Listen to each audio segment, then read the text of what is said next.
This is Vermont Edition. I'm Michaela Lafrac. At the start of Vermont's current legislative session, education reform was one of the big priorities for seemingly everyone involved. Here's Governor Phil Scott in his budget address in early January discussing education reform. He put forth his own education plan the following month. We know there will be something in this bill for just about everyone to dislike, maybe even hate. There will be campaigns and protests from special interests. The critics say headlines will circulate in papers and online. Many community members who begged for cost savings will petition against some of this change. We know all that and more is headed our way. But even so, I can tell you I'm ready to take this on because this is our moment. Campaigns and protests, something for everyone to dislike. Well, the governor was not wrong. Cut to about 5 months later, and Vermont's lawmakers are still hashing it out. Instead of adjourning the legislative session as planned late last week, they left the State House just before midnight on Friday with a plan to keep working on ed reform until mid-June. This hour, we're going to get a behind-the-scenes look at what's been going on inside the State House in Montpelier this year around education. Our region is lucky enough to have numerous education-focused reporters at local news outlets, each of whom has their own take on this legislative debate. 3 of those reporters join us this hour. Alison Novak with 7 Days. Welcome back. Thanks for having me. Ethan Weinstein with VTDigger. Hey, Ethan. Good to be here. And Vermont Public's Lola Duffort. Lola, hi. Hey, hi, Michaela. And listeners, you can join the conversation as well. I'm guessing some of you, like I do, have some questions about what might end up in this final education package. You can give us a call at 800-639-2211 or send us an email to vermontedition@vermontpublic.org. Alison, let's start with you. As you wrote in 7 Days, the Vermont House and Senate had a pretty clear task in front of them. The goal is to resolve the differences between their 2 education reform bills, pass it by Friday night, and adjourn. That did not happen. What did? So, the reason I said that it would probably be, it looked not to be a very difficult task was because the Senate had actually reverted to the House language in the bill before they ended up passing their own bill. So they did make some changes, but the bills were not too far apart. But what happened is, so they convened this conference committee. So it's made up of 3 senators and 3 reps who were basically supposed to meet to try to kind of hash out differences. It seemed like they were making some good progress. And then it was very interesting on Friday afternoon. I think we were all in the building. The senators kind of introduced a couple of new provisions that were not in either the House or Senate versions of the bill. That's a fun surprise. Yeah, and I think it really caught the House members of the committee off guard. And they said, you know what, we don't have time to vet these new proposals. It seemed kind of like not in the spirit of what the conference committee was supposed to be about, which is, taking their 2 bills and reconciling them. And so I think that really seemed to stall out the whole process. And lawmakers did not leave the building, Ethan, until very, very late on Friday. What was the scene like there? What were people doing? I mean, it became a circus. The conference committee was meeting throughout the day. They would get to the table, maybe spend 20, 30, 40 minutes, take a break, reconvene.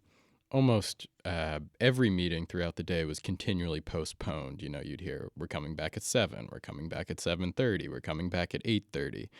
As the night wore on, around 10 p.m., the Senate leader, Pro Tem Phil Baruth, he announces to his chamber that I think we can get there tonight. I want you all to stick around. The conference committee is going to keep meeting. Let's reconvene in an hour and see where we're at.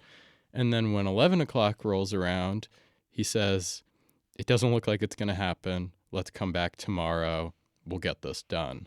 At that point, I think the consensus in the building was, okay, long night tonight. We're going to run it back tomorrow. And when the House reconvenes half an hour later, House Speaker Jill Krowinski says, you know what, this is going to take a lot of time. Let's get some rest.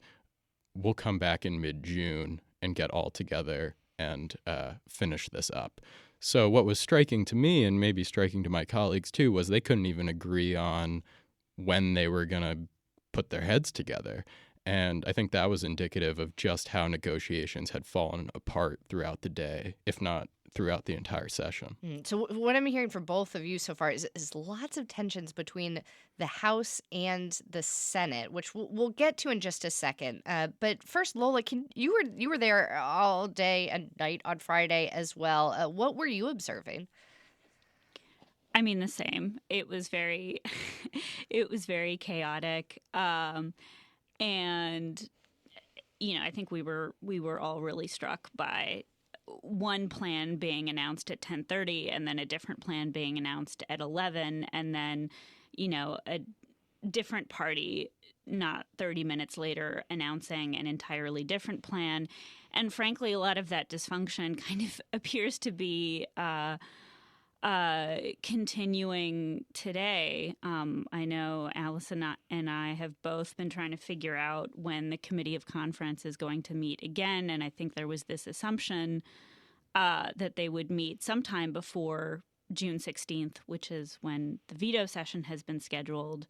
And now we're hearing that, you know, because of scheduling concerns, the committee might not meet at all until mid-June, which, you know, really leaves me wondering when they might actually have time to figure out a deal. So you all are trying to report on these important meetings, and meanwhile, you don't even really know when they're going to happen. Alison, this seems kind of unprecedented. Yeah, because, you know, the conference committee meetings are streamed on YouTube. So, you know, I think my thought this morning was, okay, I got to figure out when the conference committee is meeting so I can kind of start keeping track of their negotiations and what's happening.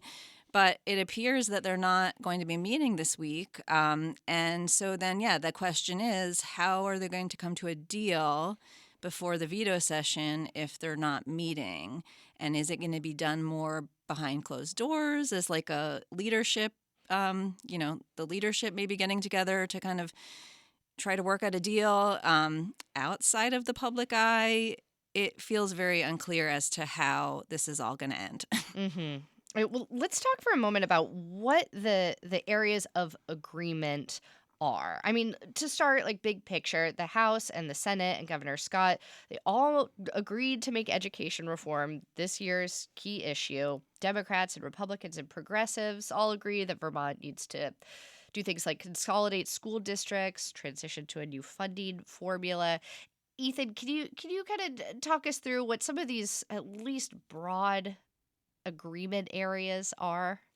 I think you hit on the biggest of them, Michaela. I mean, where we're at now is it seems like Governor Scott, the House, and the Senate, they all agree that they are going to designate the responsibility of creating these new, larger school districts that will be formed sometime in the future to a group that will work over the summer. And where we seem to be headed now is that group will be composed primarily of lawmakers, but not exclusively of lawmakers. They will come up with some maps. Those maps will be brought to the House and Senate next year for a vote. And this is because Vermont has a bazillion school districts. They're bringing it down to like a dozen or so, right? That's a good estimate. Yeah, they haven't really specified how many, but they've said something about, you know, what size they'd kind of like to see. Okay. So. And the idea is that when you consolidate school districts, you're also consolidating school administrators. These are some of the highest paid employees, and perhaps in that process, there will be savings with fewer superintendents, you know, fewer principals perhaps. And I think sort of implicit in this idea is that when you have larger school districts, they're a little bit more distanced from their communities perhaps, and they're a little bit more willing to consider closing schools, which is sort of the scary dark cloud hanging over all of these discussions, although, which schools will close, how many schools, exactly when, none of that is clear in any piece of legislation at this point. And then there's the foundation formula. Lola, as our school funding expert here, can you talk us through what lawmakers have agreed on when it comes to changing the way that we pay for our schools? I mean, they have, and legislative leaders have agreed, there's a consensus among legislative leaders, and I use that word on purpose because I don't know that there's yet that agreement with rank and file lawmakers, but legislative leaders and Governor Phil Scott think that we should go to a foundation formula. That is where, the state decides generally how much schools should be spending. They create a formula and you get, however much based on how many kids that you have. But even though we have this sort of big picture consensus, at least among the major power players, but not necessarily the rank and file, there is still a lot of disagreement about how much that foundation formula should be dispersing to kids, right? And so even though we have sort of this agreement in the abstract, there's a lot that still needs to be worked out when it comes to the formula itself, which is kind of a $2 billion important detail to work out. And the House has been very wedded to their formula. They think it's scientifically defensible. The Senate and also the governor have been, their red line is we can't spend more than we are currently spending. And so the big thing that's happening behind the scenes right now is folks are trying to figure out whether or not the House's formula could meet that red line. And I think that's, still kind of an open question. You start to get into the weeds really quickly here, but I think one of the philosophical disagreements in this foundation formula debate is whether we want to be thinking about how can we most efficiently provide funding given the current education landscape and, how many school districts we have, how many schools we have, and that's something a little closer to what the House is proposing. And then the Senate and the governor, they're taking an approach closer to, how do we work towards the system we want to create and how much money we might need to spend in that future system. And I think there's a concern that if we implement a foundation formula without having really structurally changed the system, then it's going to underfund schools and not provide adequate money to educate kids. One of the things that was introduced on Friday kind of as a new idea by the Senate, or I think specifically by Senator Scott Beck, was this idea of allowing school districts to actually spend 10% less than they would get under the foundation formula. So this was meant to appease those school districts that are low spending currently. And so they were really worried that if a foundation formula was put in place that was a lot higher than what they spend now, that their tax rate would just soar. And so there was some idea that if you allowed these districts to spend less, then it wouldn't make their, it wouldn't make their property taxes soar, and they'd kind of have a more gradual transition. But again, this idea was introduced very last minute, and what the House members on the conference committee said is we don't have time to vet this. So you're introducing this new proposal that we don't have time to wrap our head around, and we're supposed to vote tonight. So That reminds me, Allison, of an interview that you did with Senator Tanya Vahovsky. Yeah, that was actually my colleague, Kevin. He contributed reporting to the story, but yeah. Okay, yeah. Kevin McCallum. And she said that lawmakers this session should have focused on tax reform ideas that actually save voters money instead of trying to overhaul the education reform system. These sweeping reforms made at a late hour make no sense. And she had this striking quote, I thought, that you all wrote in 7 days. Quote, "This is some of the most consequential policy that any of us will ever vote on, and this is how we do it," she said. "It's embarrassing." Yeah. Strong words. Yeah, and I think, the thought from a lot of people on Friday night is like, this is like this major legislation that is going to have really big effects on the whole education system. To be voting on it, late night when everyone's bleary-eyed and everyone's kind of exhausted from a day of kind of political wrangling and, trying to make decisions. It's not a good look. It's not a good look to vote on something in the wee hours of the morning, especially if you don't really know what's in the bill. Yes. Yeah. Well, To that point, something that's been really striking at every step of the process is that, whether it's when the bill made it out of the House or when the bill made it out of the Senate, there was always this sense among a lot of people who voted yes at the time that what they were voting on was sort of provisional, that maybe a critical mass, an actual majority of people weren't ready to vote yes on the underlying legislation, but people were just kind of voting yes to get the bill to the next step in order to find some grand compromise that, 76 people in the House, 16 people in the Senate, and the governor could all sign. But, it never really seemed like any piece of legislation at any point in the process yet met that criteria, right? Everyone was just trying to get to the next step so that negotiations could continue. And I think what we saw on Friday was this kind of moment of truth where people were like, we're not anywhere near this kind of ideal state.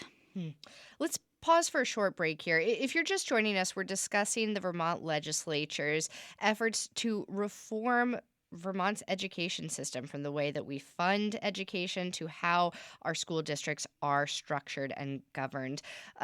Quick break. We'll get to some callers when we get back. Stay with us. Thanks for listening to Vermont Edition, where support comes from Vital, Vermont information technology leaders. Did you know that 98.9% of Vermonters share health data with their providers through the nonprofit Vital to support better care? Learn more at vitl.net/sharing. Welcome back to Vermont Edition. I'm Michaela Lafrac. Today on the show, we are talking through Vermont's landmark education bill and the impasse that lawmakers hit late last week as they tried and failed to reach consensus. Negotiators continue to work on this bill, and lawmakers are likely going to vote sometime in the middle of June. Our guests are 3 local education reporters: Ethan Weinstein of VTDigger, Alison Novak with 7 Days, and Vermont Public's Lola Duffort. You can call in with your questions or thoughts about this bill at 800-639-2211. Allison, during the break, we were talking a little bit about the role that this kind of long-standing debate over how we fund or how public dollars flow into independent or private schools, how that's played a role in this. Can you kind of set that up for us? Sure. So, right now, the way it works is if a town doesn't have a public school, say a public high school, then their students are allowed to use public dollars to tuition to whatever independent school they would like, including ones out of state. So I think part of the goal, at least of the House, was to try to tighten up restrictions on tuitioning to independent schools. And the governor had even proposed a system in which no more money would go to out-of-state private schools. So, what's interesting, though, is in the Senate, you had a Senate Education Chair, Seth Bongartz, who served for 15 years as chair of the board of Burr and Burton, which is one of those independent schools. And so it was clear to me in watching, some of the Senate education testimony that, he was very much looking out for those independent schools and making sure that they were, still able to get money and stay afloat and kind of get what they wanted. And so on Friday, some of the kind of new provisions that the Senate members of the conference committee introduced seem to be designed to be more favorable to independent schools. At one point, they kind of, the Senate Conference Committee members proposed that, okay, well, all the public schools are going to have to abide by the foundation formula, but we want independent schools to be able to set their own tuition. And the House members were like, this seems ridiculous, essentially. They didn't say those words, but they seemed kind of taken aback by that proposal. Another, member of the Senate Conference Committee, Scott Beck, is a teacher at St. Johnsbury Academy. So to have 2 out of the 3 Senate Conference Committee members, with very strong ties to independent schools, I think raised a lot of questions about, is a lot of what they're doing designed to kind of protect the interest of independent schools. And this topic struck a chord with many of our listeners. Heather in North Bennington writes, education reform has been something popping up continuously for decades. Our family moved here 23 years ago as our eldest was about to begin school. Our failing school district forced us to relocate to a town with a better elementary school, but we faced problems for middle and high school too. We're not a wealthy family, but every private or independent academy we applied to worked with us to make it possible for our children to attend. One of our students has special needs, and her educational needs were handled beautifully. Both our girls have succeeded academically beyond anything we could have imagined, and every child in Vermont deserves the education that best fits their needs. We also have Robert calling in from Rutland, who I believe has a comment about independent schools in Vermont. Robert, you're on the air. Go ahead. Yes. I'd like to ask your panel, in particular, after you just mentioned the Senate's draft of 454 that weakened accountability for private schools. I mean, what are the odds, even in a conference committee, that they would raise the threshold for tuition accountability or add broader requirements, for demonstrating high standards, and even increase oversight of how public dollars are used in private settings? Thank you, Robert. Ethan, have you heard any of these things come up? Sure. I mean, I think that any version of H454 that the state winds up with is going to restrict the private schools that are eligible to receive public money. Yeah. The premise that the Senate has been working with is that I believe out-of-state schools would no longer be eligible to receive public funds, and they also want to restrict the ability of private schools that operate within a district that has comparable public schools from receiving public money. And so there will be new restrictions on private schools, but as to how they spend their money and that sort of transparency that public school districts are held accountable to, I think that's much more up in the air. I'd be curious what my colleagues think. Lola? Yeah, I haven't heard. I don't think there's much in terms of sort of that much in terms of new quality controls. But I agree with Ethan, and I think it's very notable that kind of in either version, whether it's this House or Senate legislation or even what the governor had originally proposed, you would see a smaller universe of private schools who are able to access tuition money. And that's, that did not feel like a given at the beginning of the session.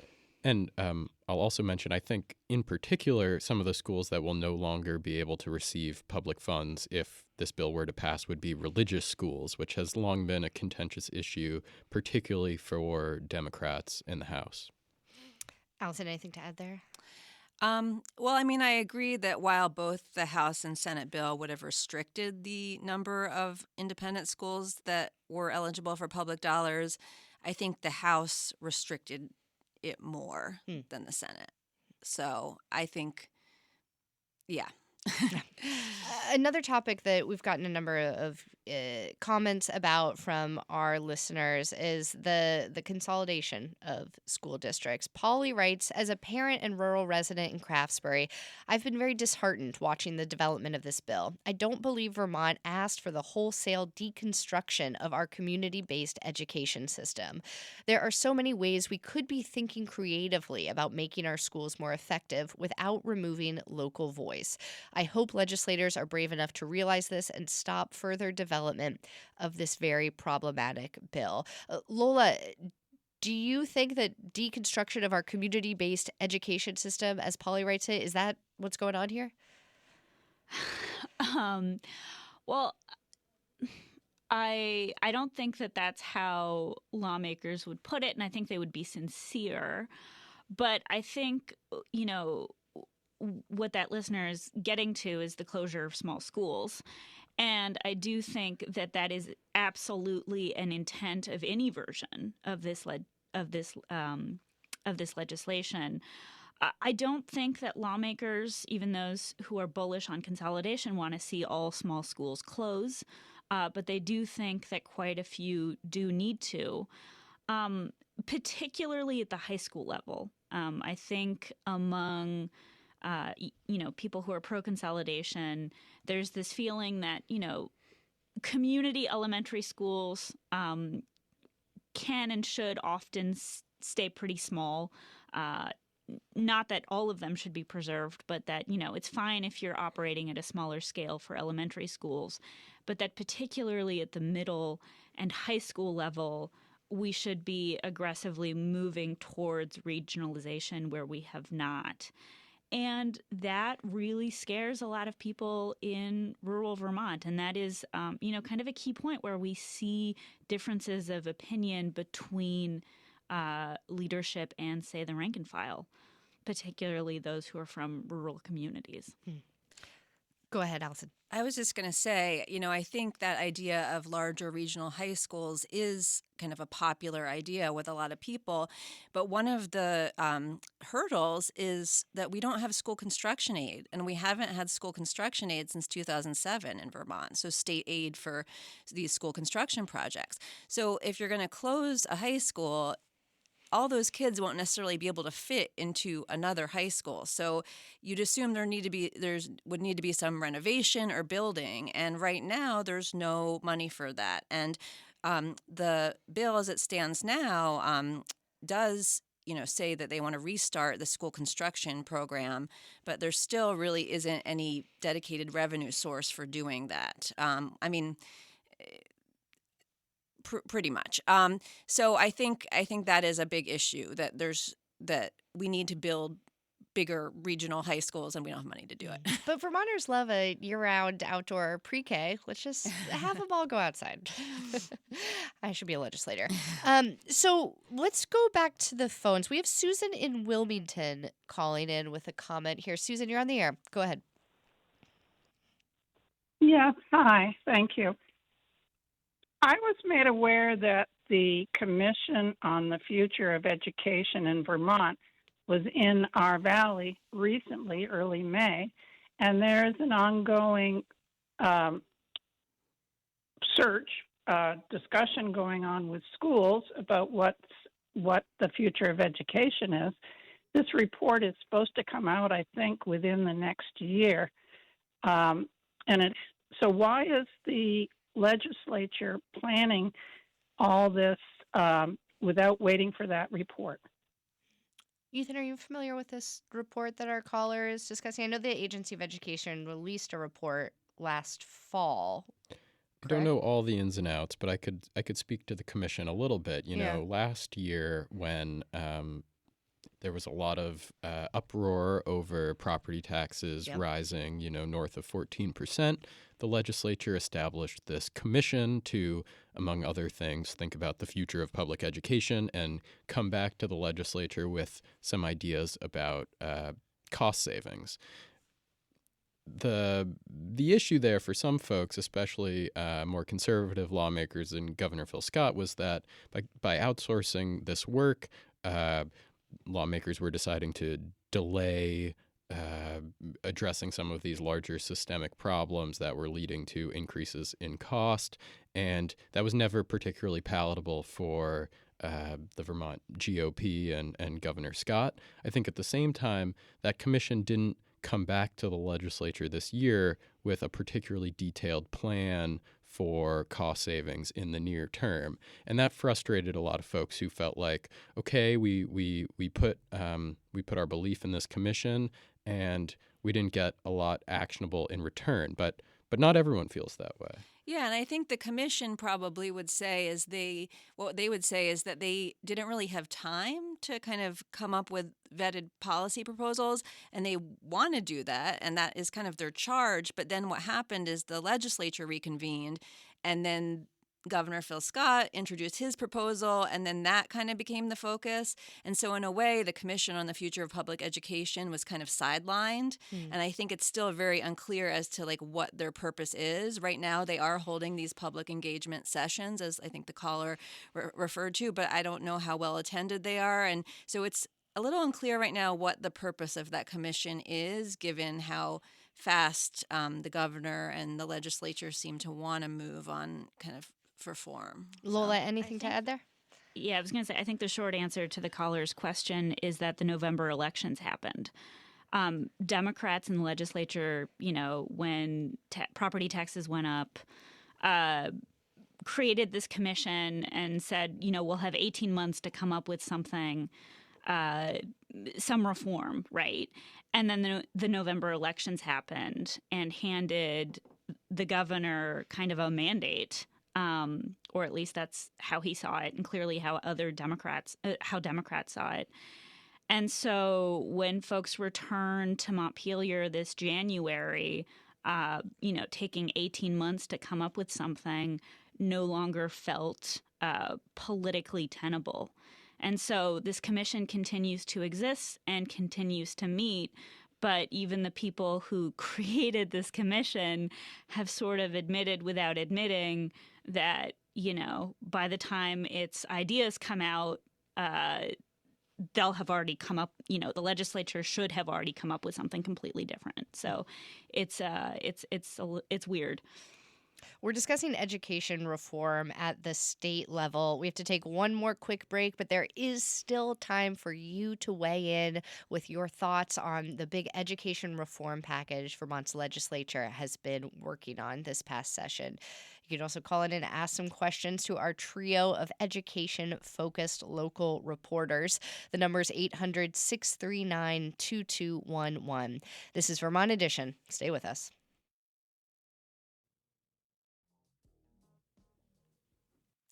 Welcome back to Vermont Edition. I'm Michaela Lafrac. This hour, we are talking through Vermont's landmark education bill and the work that lawmakers continue to do as they try to reach agreement on it. Our guests are three local education reporters: Vermont Public's Lola Duffort, Ethan Weinstein of VTDigger, and Alison Novak with 7 Days. Lola, let's talk a bit about some of the bipartisan efforts, I guess you could call it, that have occurred around education in this legislative session. Senator Phil Baruth, who's the state Senate President pro tem, put together this, or helped put together with the Committee on Committees, this bipartisan Senate Education Committee at the start of this session. 3 Democrats, 3 Republicans. Phil Baruth said, as many did at the start of this session, that the goal is to put out bipartisan bills, to hear more Republican voices, especially after the results of last November's elections. What do you think have been the longer-term implications on education reform of that kind of initial decision to have this bipartisan Senate Education Committee? Well, I mean, I guess any decisions they make will be long-term because we're talking about, generational reform. I guess I think Democratic leaders are in a really tough spot. I think Phil Baruth is correct, right? That if he's going to get anything done this year, it's going to have to be bipartisan, right? Because you have a Republican governor who will use his veto pen. On the other hand, Phil Baruth also has now a smaller caucus that is also much more liberal. So, and, we saw this earlier a couple weeks ago where the Senate had crafted, I guess, what you could call a bipartisan bill in that, clearly Scott Beck, the minority leader, had been highly involved. So it's Seth Bongartz, the Democratic leader of the Senate Education Committee. They had put this bill together, but a majority of Democrats hated it. And Phil Baruth had a little bit of a mutiny on his hands. And so, they reverted back to a bill that looked a lot closer to what the House looked like. But in so doing, basically lost any Republican support. And I think this kind of gets at the basic political problem this session, that in order to get anything done, it's going to have to be bipartisan.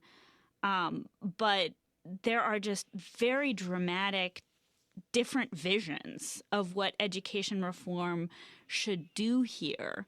And it's not clear yet to me that there is a bill that is going to satisfy 76 House members, 16 senators, and the governor. Let's hear your voices now. Jack in Brookfield is calling in. Jack, you're on the air. Go ahead. Hi, thanks for taking my call. I'm curious to hear your guys' take on how we ended up where we are, knowing that this was going to be the largest issue that we were going to take up this legislative session. And here we are dealing with it at the last day with a bunch of ideas that haven't been vetted by the public or any of the senators or representatives in whole over time. And I guess it just shows a serious lack of power and foresight on our House and Senate leadership. Thanks, Jack. Alison, thoughts there? Well, I think part of the issue was the governor was the one who introduced the initial plan in January, and he kind of started out in the driver's seat. So him and his education secretary, Zoe Saunders, spent, the first 6-7 weeks of the legislative session rolling out their plan and explaining all the details. And so then that didn't leave the House and Senate that much time to kind of figure out what they wanted to do with the governor's proposal.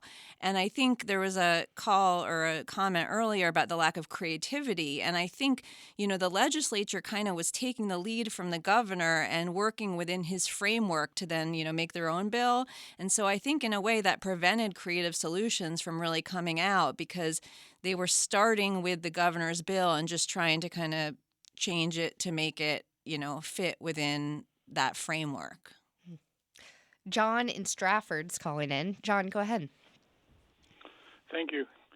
I think the problem is that so much energy and time has been spent on politics and catering to vested interests rather than the true need, which is what is the best for our children in our communities, particularly our rural communities.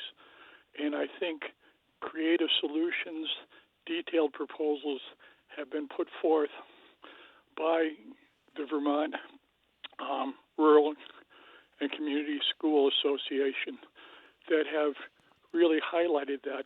And that's the focus we got to get back to. Thank you.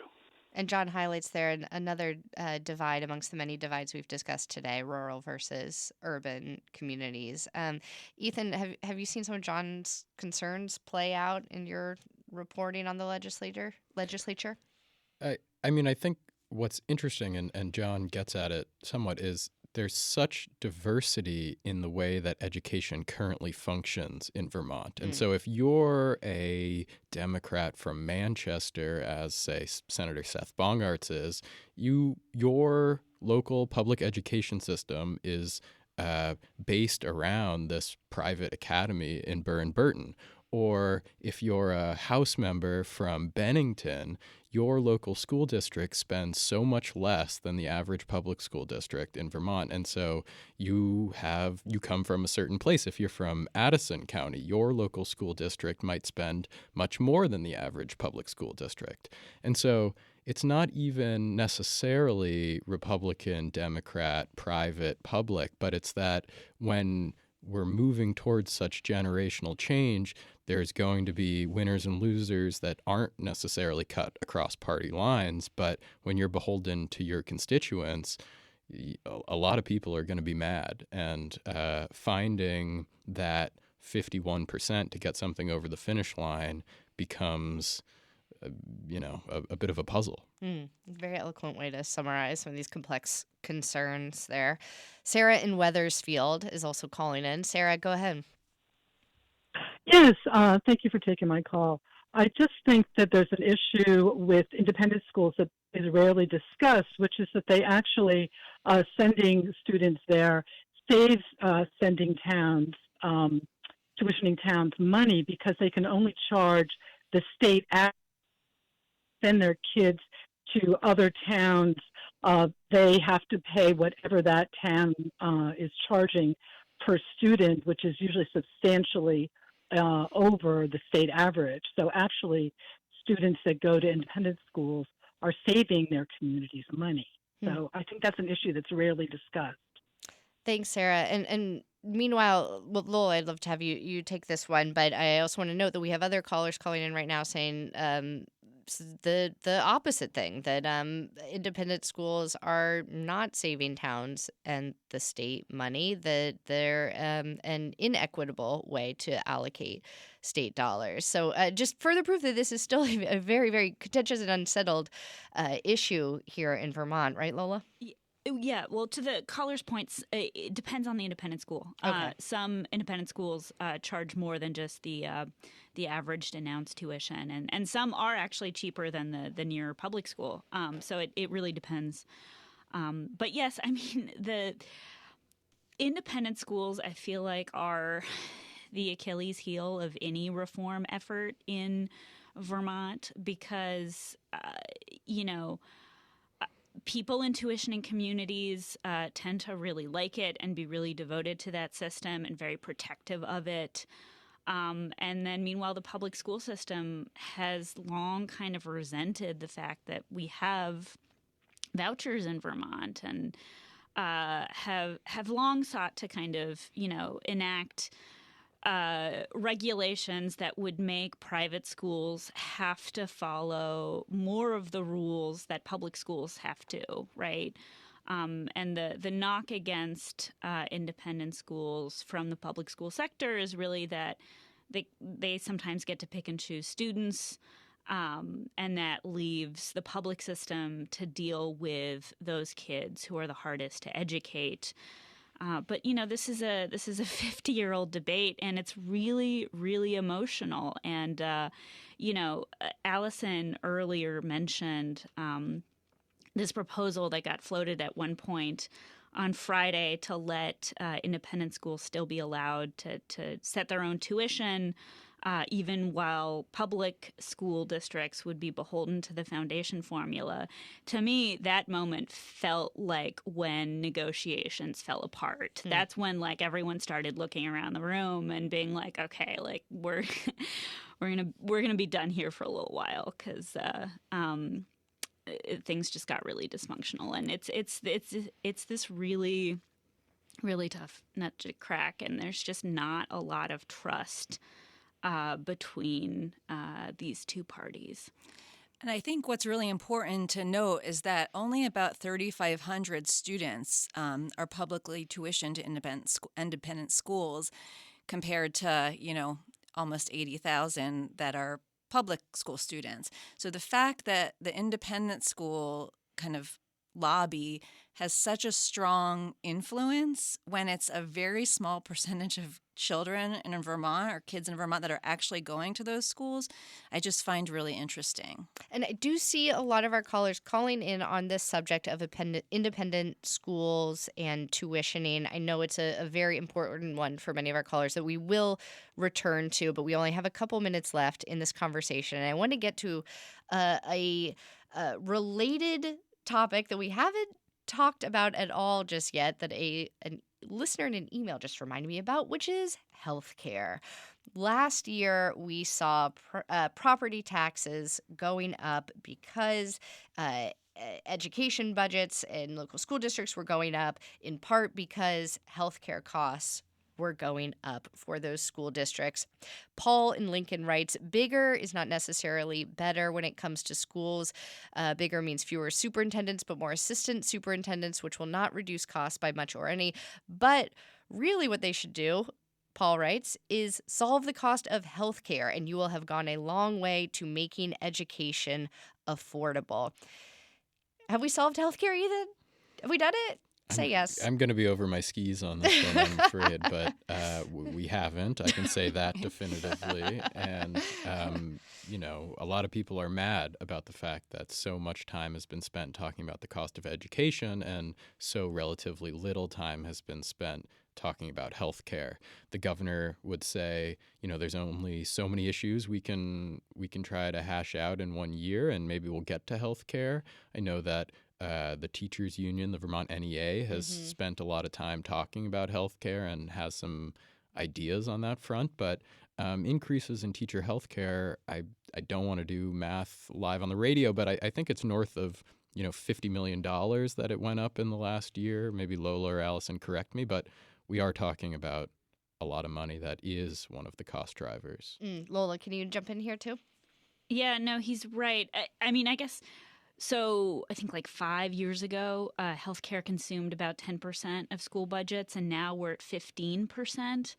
And so when folks complain about healthcare getting short shrift, they're right? Like the cost of healthcare is cannibalizing school budgets, but it is not the only cost, right? I think both are true. Healthcare is a neglected part of this conversation, and also other parts of Vermont's education system are expensive. I want to squeeze in one more caller here. We have Erin Brady calling in. She represents the Chittenden 2 district, a Democratic state rep. Erin, what are your thoughts listening to this conversation? I just appreciate the conversation because it certainly has been a lot of movement quickly in Montpelier, and appreciate all the journalists here. I worked closely, on the bill and on this issue this year, and I think what's probably hardest right now to sit with is that so many people came to the table to do really hard work this year, including, by and large, the public education community, led by the superintendents and the school boards, and we're willing to accept some really hard changes for the sake of our collective future.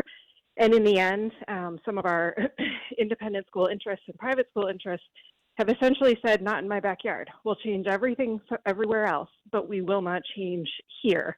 We have to continue to pay public tuition to elite ski academies where it's really just a coupon to a family that's still going to pay tens of thousands of dollars. So I think, many of us came to this knowing the academies are absolutely part of our system and are incredible schools.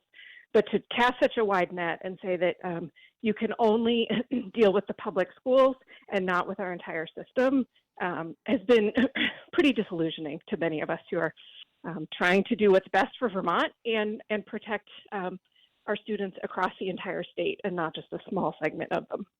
Thanks for taking the call. Thanks. That's Democratic State Rep Erin Brady, who's a ranking member of the House Committee on Education. We have just a couple minutes left here, and Alison, I'm hoping you could talk us through what comes next in these next 2 weeks. What do we know? Well, I think that's what we're all going to be trying to figure out today and tomorrow. We know that the legislature is coming back on June 16th and 17th for a veto session, and hopefully they'll also be able to get something done with this education bill. I mean, it's pretty incredible. This has been kind of the top priority of the legislative session, and we're in this position right now where no one really knows what is going to come of it. And I will also say there's some other things held up, like there's a miscellaneous education bill that has the phone-free schools legislation that still hasn't been passed, and I think the holdup there is they were waiting to see if what happened with the transformation bill before they passed the miscellaneous ed bill. So there's still, some other stuff up in the air. I know those phone-free advocates are really concerned that that bill is not going to get dealt with this legislative session as well. So it's anyone's guess right now. All right, we'll talk in a couple weeks. Alison Novak with 7 days. It's always a pleasure. Thank you. Thanks for having me. And Ethan Weinstein with VTDigger. Ethan, thanks. Thanks, Michaela. And from Montpelier, Lola Duffort with Vermont Public. Lola, thank you. You bet. Thanks, Michaela. And I just want to say how lucky I feel to live in a region where folks support news outlets that allow us to have a roundtable of education reporters focused solely on our state. It's a really unique thing. So kudos to folks in our region for your work helping to make this journalism happen. All right, that is all the time that we have for today's show. Tomorrow, we are going to be talking about electric vehicles and hear why Vermont's zero emissions mandate has been delayed.